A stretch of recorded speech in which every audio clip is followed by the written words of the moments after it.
To the NASCAR One Up Russia Cup Series. This has been a tumultuous week for the series as a whole, but we are back doing what we do best, racing under the lights in the superspeedway of RiKi Raceway, and I'm alongside Duke Anzac for today's race as always. But given what happened a week ago, it's impressive we've made it back to the racetrack so soon.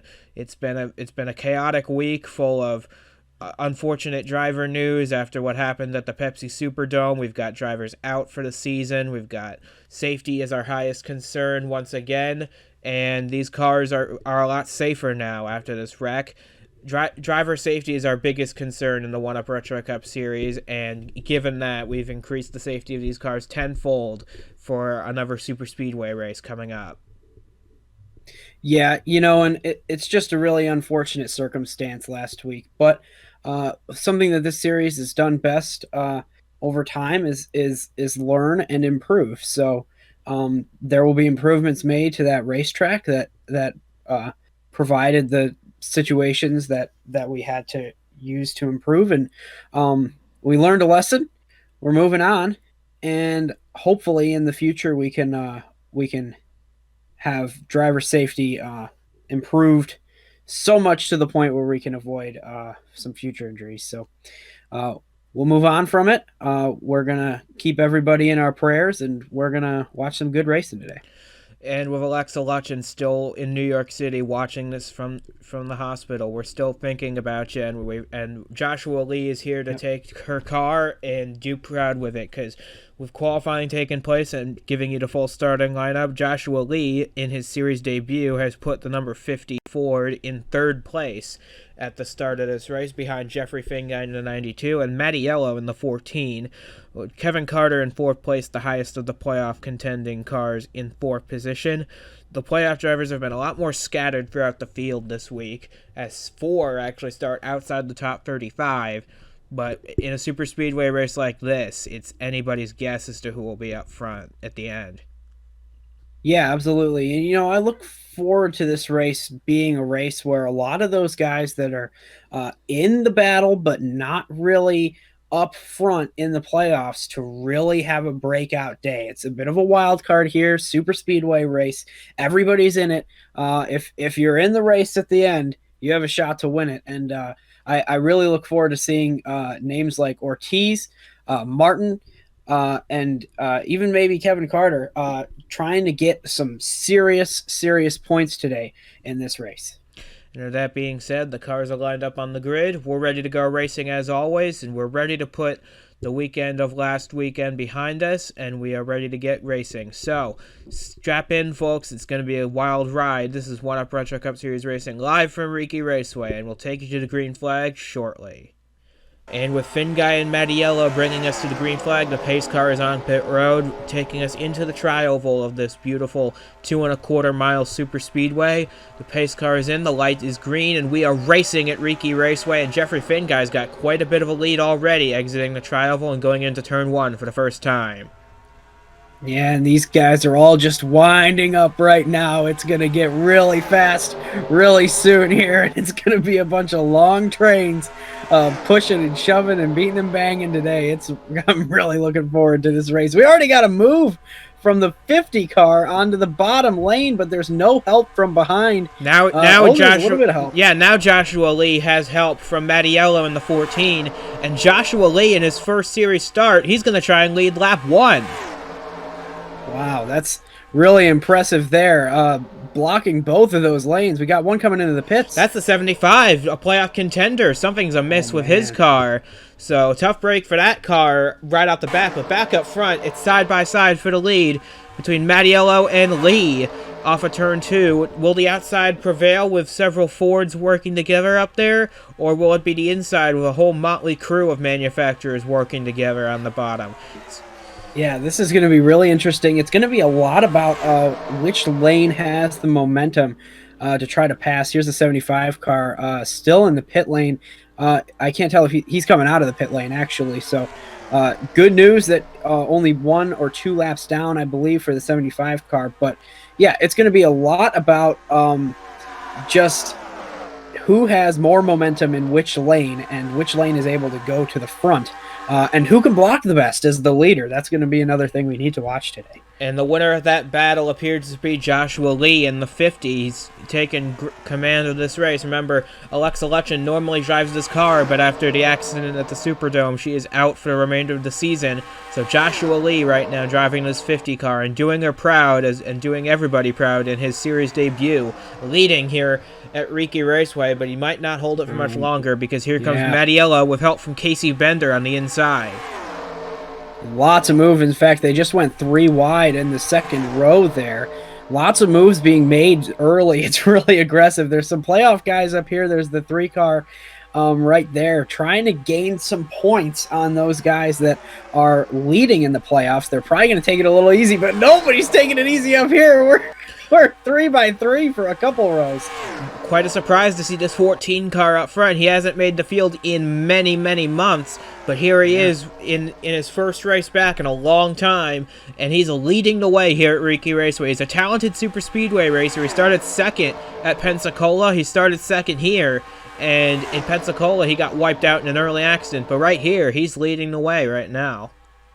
And here comes the unsponsored Chevy on the bottom, trying to make a move for the lead. That's Jacob Hammond in the 56. He's also replacing the regular driver of that ride, Ricky Freeman Jr., after a suspension earlier in the season. So Jacob Hammond making the most of his substitute role as well as he leads this lap. But here comes Jordan Presto, the Pensacola 500 winner, with help from Stephen Gale and Jack Halleck on the bottom.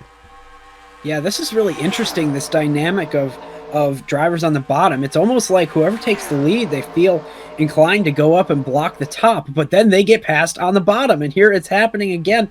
We'll see if the bottom will prevail this time. They don't have as many cars. The 50 car just dropped down to give them a little push.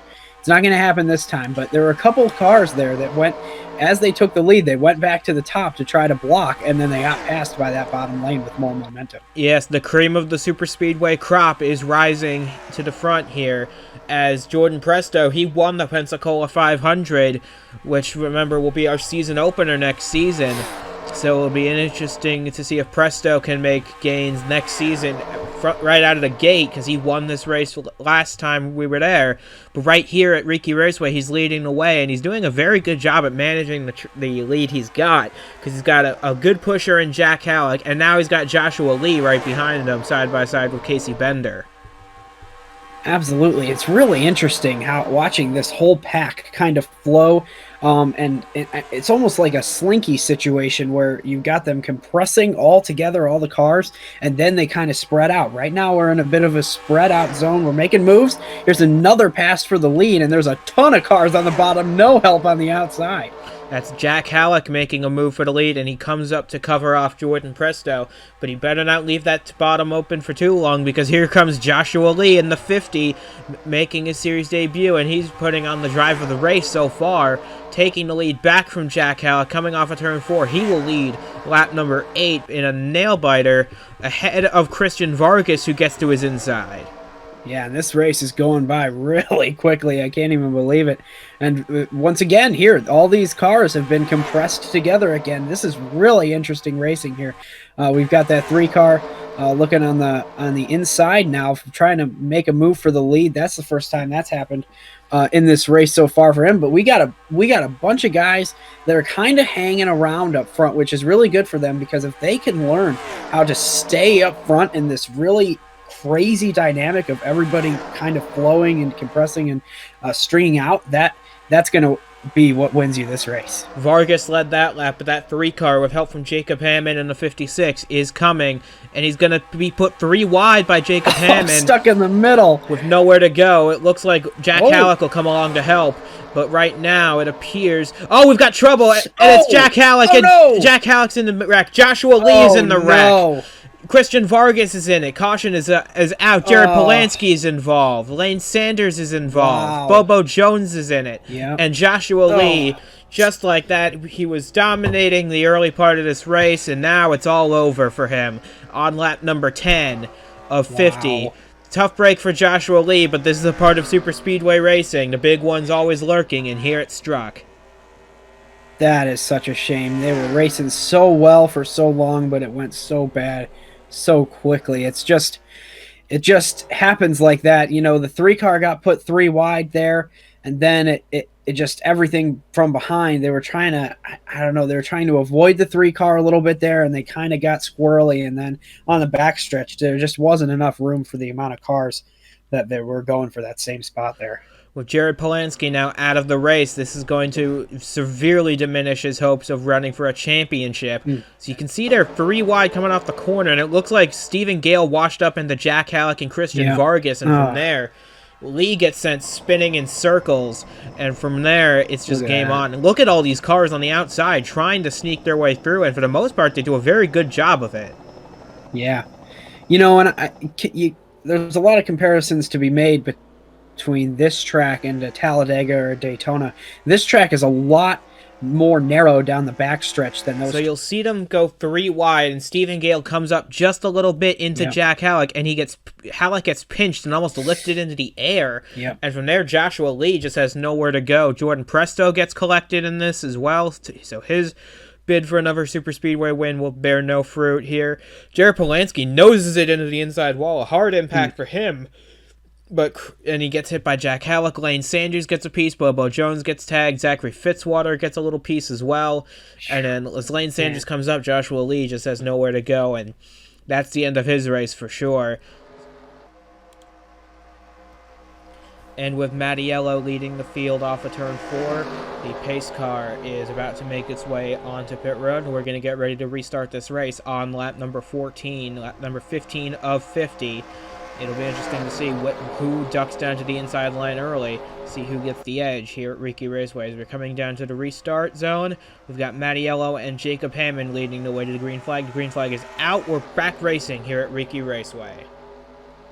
Yeah, and that 75 car isn't any slouch right now. I mean, he went a lap down because of an unfortunate timing on a pit stop, but he's up there now, and he's trying to race for that lead lap position in case another caution comes out. And with Mattiello extending his lead, one can only worry if he's getting too big of a lead, and that'll allow these guys to close back in on him.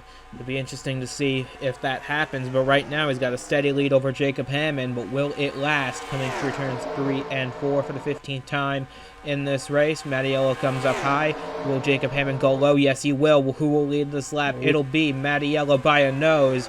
But right now, Jake McMillan's closing in, and they're 3 wide behind them for 4th place. Yeah, that is dangerous at this part of the track, trying to go 3 wide. Oh, it's really tough.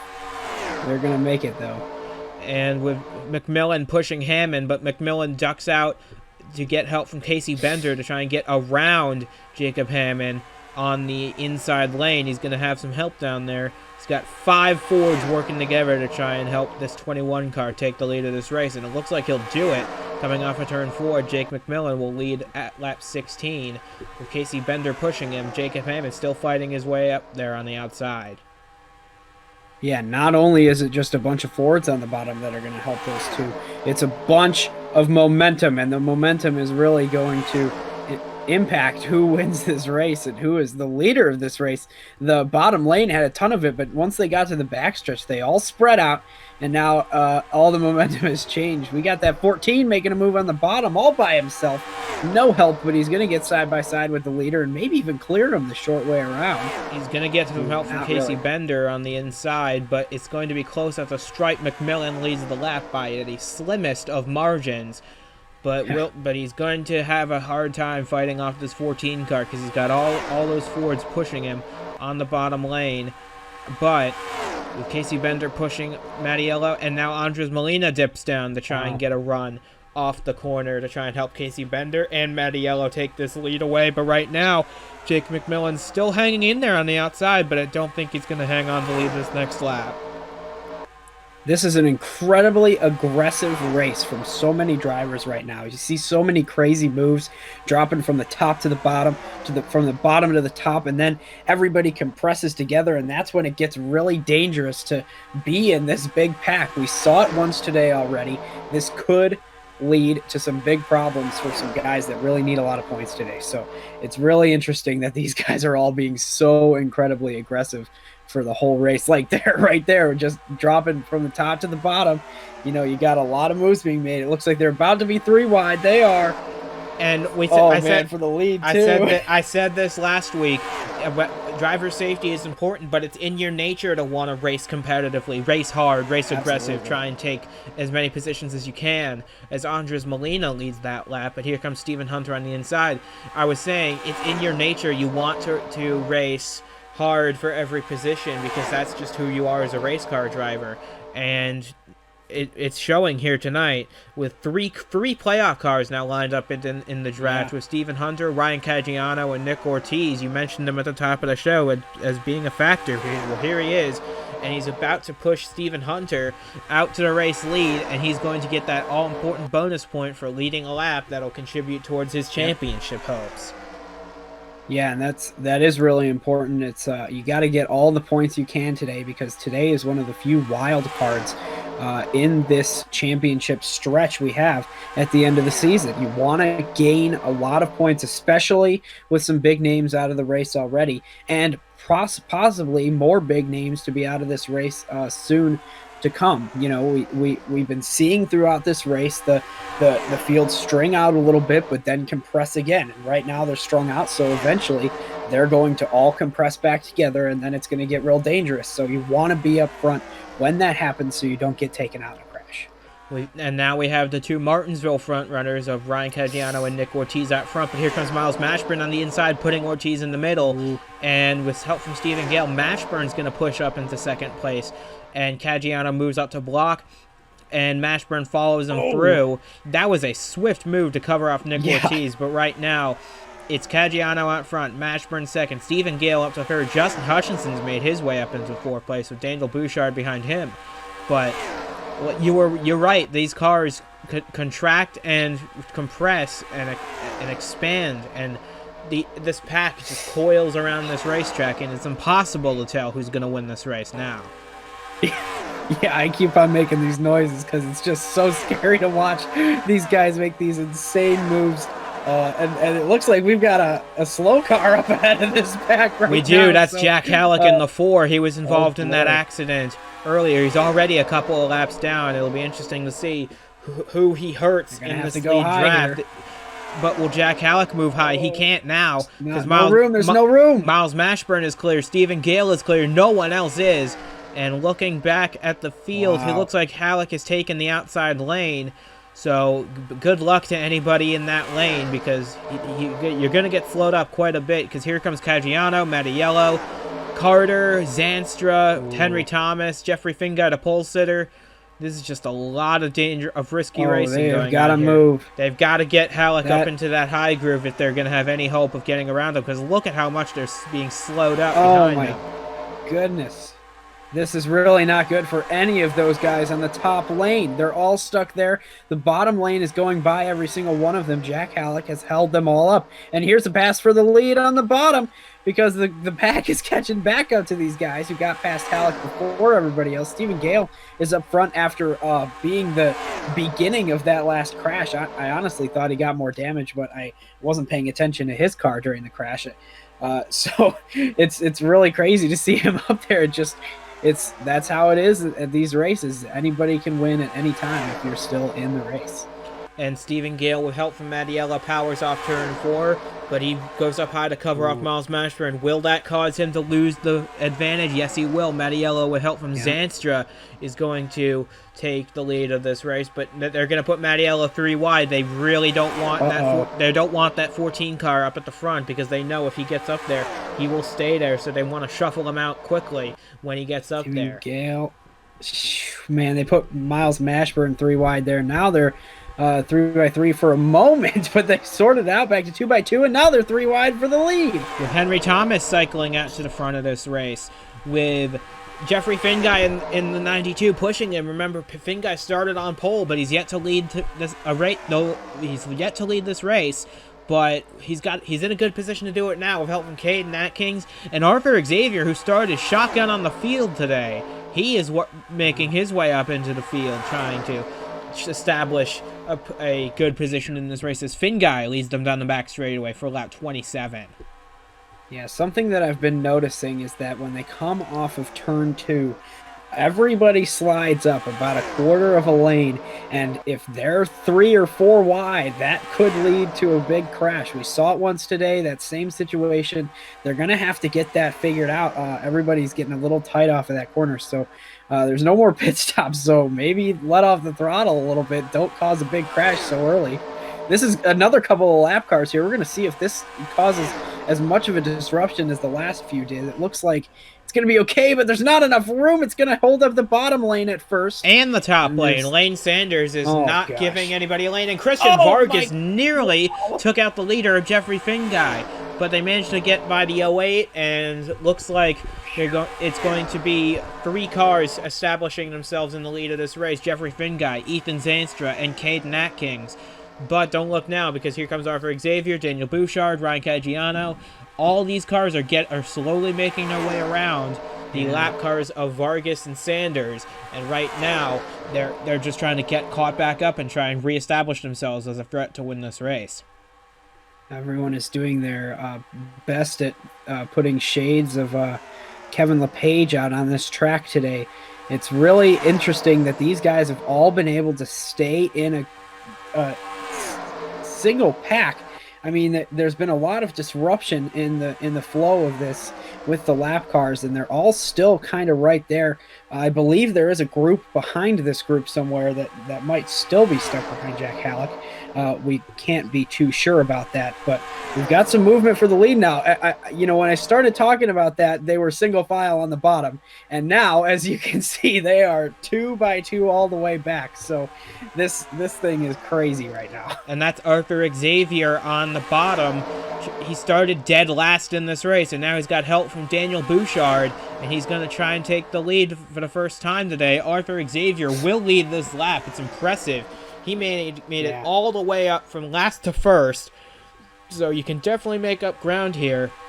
But now his goal is just to hold everybody at bay until the 50th lap is complete. Yeah, he's doing a nice job, but I have not seen anybody hold the lead for more than 2 or 3 laps in this race. So you can block all you want, but eventually you're just going to have to give it up and hope you can stay up there, because it's so difficult. There's so much momentum from both lanes right now that it's going to be really difficult to just hold on to the lead for that long. But Arthur Xavier's got a fast car under him, and don't forget, you see that purple car back there of Mattiello. He's still in this pack. So if you want to hold off anybody in this field, it's that 14 car, because he's probably had the best car here tonight except for Joshua Lee, and he's been eliminated in a crash. Looking at the fastest lap point now, Ryan Caggiano holds that with a 35.51. These are some lightning fast times around this track. And with a lap car of the 75 being in the mix here, it's going to be interesting to see who can put him up on the high side. It looks like Mattiello will be able to do that. Yeah, now that lap car, he's fighting for his lap back. He's got a ton of speed, so I wouldn't be too concerned about that right now. But, for these guys that they want to gain positions, and right now that is a position that doesn't actually matter to them. So it's an interesting dynamic racing with the 75 up there. If they were able to get a caution here soon, that would be sorted out. I assume we have some compression coming real soon, maybe in about a half lap here. All these guys are going to be too wide for the lead again. The 95 has held the lead for longer than anybody else that I've seen in this race, or that I recall. So this is looking really good. That is a very fast race car leading this field right now, and he's doing a really good job of blocking. But he's got Mattiello right behind him, quite possibly the fastest car in the field right behind him. And there's also Jacob Hammond back there. He's also led this race for a good while. So 2 of the fastest cars in the field, 3 of the fastest cars in the field leading this race. And right now, will they take advantage of him? Yes, they will. And Xavier will lead the lap, but here comes Mattiello on the inside. But will Hammond try and put the 14 3 wide? No, he sticks in line, and he helps the 14 take the lead because he's got nowhere to go. We're approaching 15 laps to go in this race. Wow, this race has flown by so far. We've got a lot of guys up here that are really hungry for a win. I only see one green spoiler in here, and it's a lap car. So this is all all the marbles are on the line for these guys. They've got nothing to lose, and they're trying to get a big W today. I can see Justin Hutchinson and Ryan Caggiano at the back end of this pack. They are in the playoffs, but other than that, everybody else is fighting for only a win. For some, they're fighting for their seasons, because Mattiello in the 14, they will not be returning to the series in 2021, so they want to go out with a win if they can to prove that they still got talent in these cars. But right now, Arthur Xavier is giving him a big run for his money right here, trying to take the lead back. Absolutely. Right now this pack is a little bit strung out. The 14 has taken the lead. And, I think that the 95 right now is just being a little bit calm. It looks like there are a couple more lap cars up front too, out front ahead of these guys, that could impact yet again the dynamic of this pack. They're blasting through turns 1 and 2 right now, and it's a 3-car breakaway up front with Mattiello, Xavier, and McMillan right now. But McMillan looks like he made a move down to the inside. Yes, he did on Arthur Xavier. Will Mattiello block it off? Yes, he will. And it looks like those lap cars are Cody Goforth in the 60 and Richard Herman in the 53. It'll be interesting to see. Yep, there they are right in front of these guys. So will be interesting to see if these cars impede the lead pack at all. And if they do, who's going to suffer the most? Well, we're going to find out. They're about to be too wide. What a horrible time to make a move. And the whole pack is bearing down on these two cars, who are now racing for position 1 lap down in front of the leaders. This is going to be wild in a second here. If they put them 3 wide, it looks like the 14 might not going to be enough of momentum to do it. But now these guys are leading the groups. In fact, that might be better. Well, not for long. I was going to say it might be better. They're both being slowed up. But now we got the 2 lappers up top. And that lane is going to go backwards now. And Mattiello establishes the lead, but he's got Jacob Heyman on his inside looking to take it back. With help from Jake McMillan and Ryan Caggiano in the 30. Will Caggiano try and help his Toyota teammate, or will he stay in the bottom lane to try and help McMillan and Hammond get past the 14? It looks like Caggiano also knows the threat of that 14 car, and he wants to definitely be out ahead of that 14 when this race winds down. We're coming up on 10 laps to go next time by. And I think that earlier I mentioned that I believe there was a second group of cars racing on their own. I think that they have caught up to this pack once again and made it a full field of cars right now in this one pack, so anybody's got a chance to win it. Jacob Hammond leading the charge off of turn 2. He's not made very many starts this year as Jacob Hammond. Remember, he's filling in for the suspended RiKi Freeman Jr., who will be back once 2021 starts. But right now, it's Jacob Hammond in command of this 56 car and in command of the field. And he and Jake McMillan are starting to pull away from this field by a big margin. One can only wonder if this 2-car draft will be the way to go, or if this pack is going to catch them right back up again. It's not going to work if they go side by side, I'll tell you that. Yeah, this is going to be really interesting to see, because these guys are all going to catch up with a high rate of speed, and they're going to try to make a move. But if they're blocking most of the track by being too wide, we'll see. Here comes Miles Mashburn. What's he going to do? Not enough to do anything into the corner, actually. We've got big momentum on the bottom. Not a lot on the top, but everybody's catching up now, so it's all hell's about to break loose for a second again.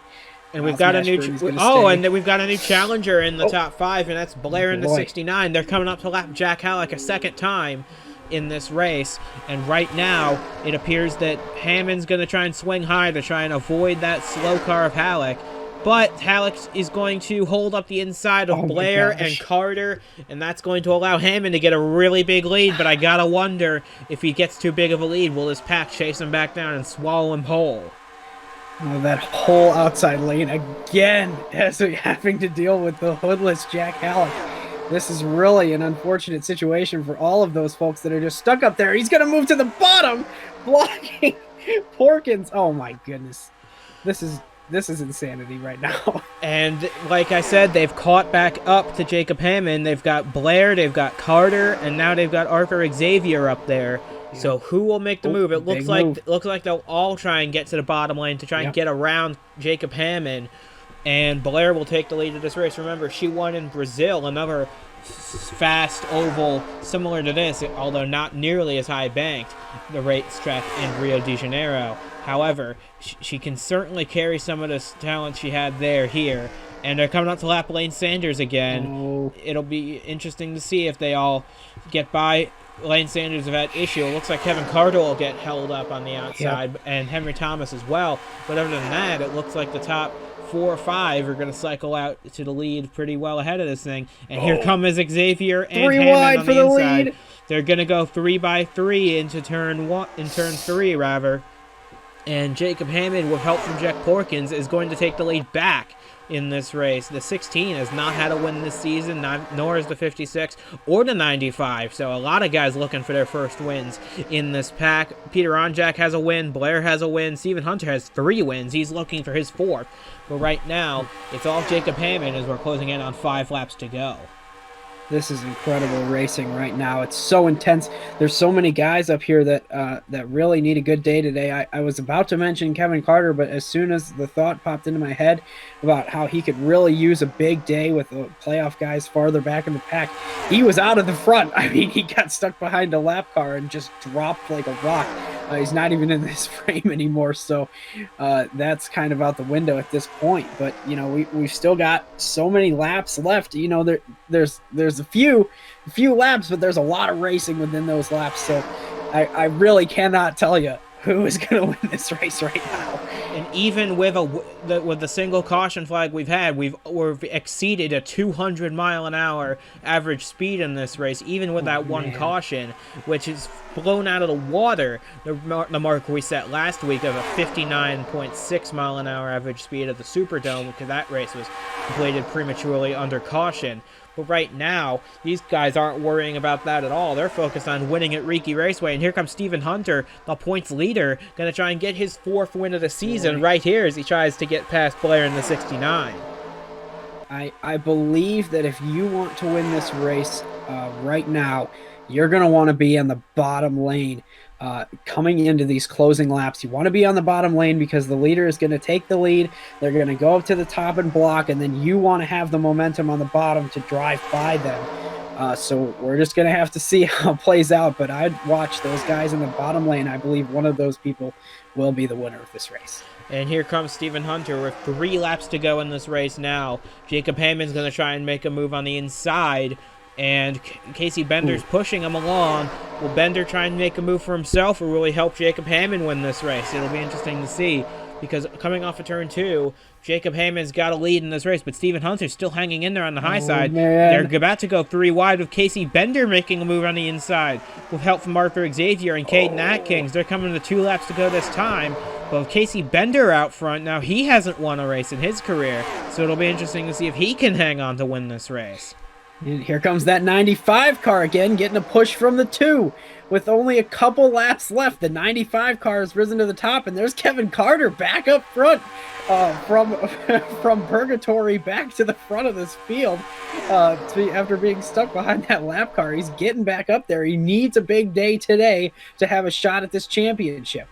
And coming to the white flag this time, Arthur Xavier's got a commanding lead, but will that last? Because there's Caden Atkins with help from the 75 behind him. The 75 is not a factor to win this race, but he could be a factor in deciding who wins this race. So we're coming to the white flag this time. Xavier pulls a block on Caden Atkins coming to the white flag. This is intense racing going into turn 1 for the final time, and it looks like Caden Atkins will stay tucked in behind. He's going to wait till turn 3 to make his move. That was so close. I believe that Kevin Carter could be in the catbird seat here, but they're falling behind. This is going to be a battle between the 2 and the 95 to see who wins this race. What's the 2 going to do? He swings in the low. Final corner, he's going to go low. He swings low. Side by side. Caden Atkins gets underneath Arthur Xavier, side by side for the lead, coming off of turn 4 for the final time. Caden Atkins, after an injury sidelined him early in the season, Caden Atkins completes his road to recovery with a win at RiKi Raceway on the final lap. Could you believe that we would have seen that 2 car in victory lane when this race began? That was an absolutely fantastic move in the final corner to win this race. Out of the textbook and perfect timing. He just got the run. He did the slingshot, dropped low, took the shorter line around, and won the race. Fantastic job by Caden Atkins to win this thing over the 95 car. Arthur Xavier will settle for second place in a race he could have won, but he will settle for second on this day. Kevin Carter had the day he was needing by finishing third. Jeff Bolton will finish fourth. We haven't talked about him much all day. Blair in the 69 will take fifth, ahead of Casey Bender in sixth. Ben McDonald in seventh. Pole sitter Jeffrey Finguy in eighth. Stephen Hunter in ninth will keep his points lead with that run. And the number 3 will finish the day in the 10th position, giving his team a boost in the championship hunt as well. This race has been very exciting, and it put to rest any worries that the series may be on the back foot after the Superdome. We had a very exciting race here tonight. Absolutely. I'm definitely going to go need some Tums. Maybe I can talk to the Charlotte Motor Speedway. I know that they have heartburn turn, but really this race was fantastic to watch. Lots of exciting moves, crazy moments that really should have resulted in crashes that didn't. And we only saw one crash with a few cars torn up, and in a race that is this crazy for that long.